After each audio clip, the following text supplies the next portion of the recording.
Oh man, this video is going to get a lot of views. Espresso theory. It's gonna blow up on social media. You watch. Okay? This hasn't like an audience of 10 people. All right. Espresso theory. All right. I just want to go through it and work my way to this theory of defining the God shot and then solving for it mathematically. Right. And how complex espresso is. Okay, so, and I want to give you this chart because I'm going to be talking about it constantly. This is like the I don't know, for me it's like the fundamentals of understanding the complexity of espresso, right? So you've seen this before, right? So TDS, total dissolved solids or extraction yield, just depending on how you scale it, right? And you can measure that versus grind size. Typical curve, right? And I think this was exemplified in that turbo shot paper. Okay, it should actually, from diffusion theory, it should actually keep going up here, right? Because as the particles get smaller and smaller, diffusion is a more efficient process, and you should extract more and more, but it doesn't. And the reason why it doesn't, and it starts to curve around a certain fineness in the grinds, is because of these capillary airlocks. And I talked about this previously. And basically, the way it works, a capillary airlock is if the work required to squeeze a bubble front through a capillary channel, okay, is greater than the force available through a pressure differential, then you've got a capillary airlock, right? And since the pressure available scales down as d squared, where d is the diameter of the aperture, and work required to create the surface, the air liquid surface, scales down as d, which scales down slower, that means at some point you get an airlock, right? So that's the reason why it curves around. But here's the complexity of espresso, right? Because TDS is only one of three things. There's fines, colloids in the cup that define the mouthfeel and the thickness and the after kind of taste. And generally it's on the left side of the curve. Okay, so let's define a tasty point by drawing line. Oh, that's terrible. Tasty point, all right, line. Let's call it the tasty point, right? Tasty point line, right? So at this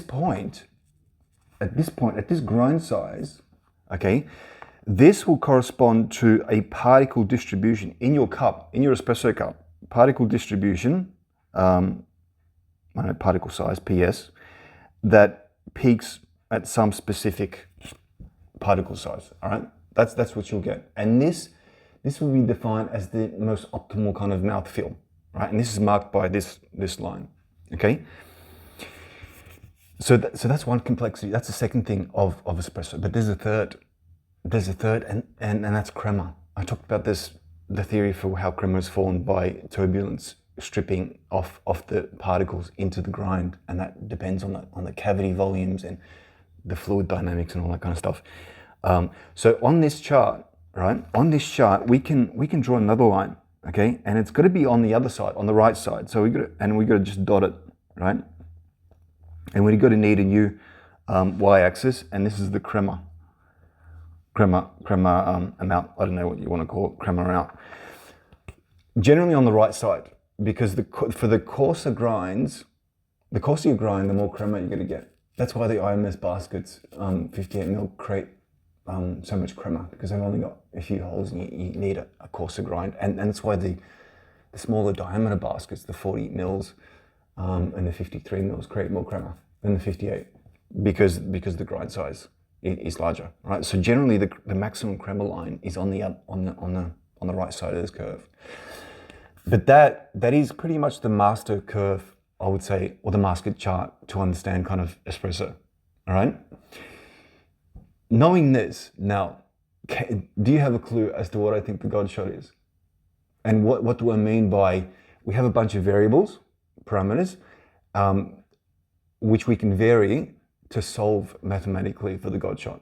All right. So first of all, we need to define the God shot. I'm gonna just quickly define it. Spoil the next video, right? I think the God shot. Okay. This line you can't move.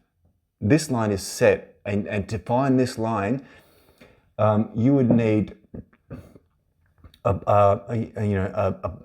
it called a group of people to get together and taste a bunch of espressos, knowing what the particle distributions are, and then they all agree as to what is the nicest kind of taste. There might be a range, but there'll be an average. All right. So this line is set. However, we can use the number of holes, the amount of VFIP compression on the top of the puck. What else? The pressure profile, maybe the temperature. What else? Not the headspace, because that's just pressure profile. I think there's one more. Oh, the dose.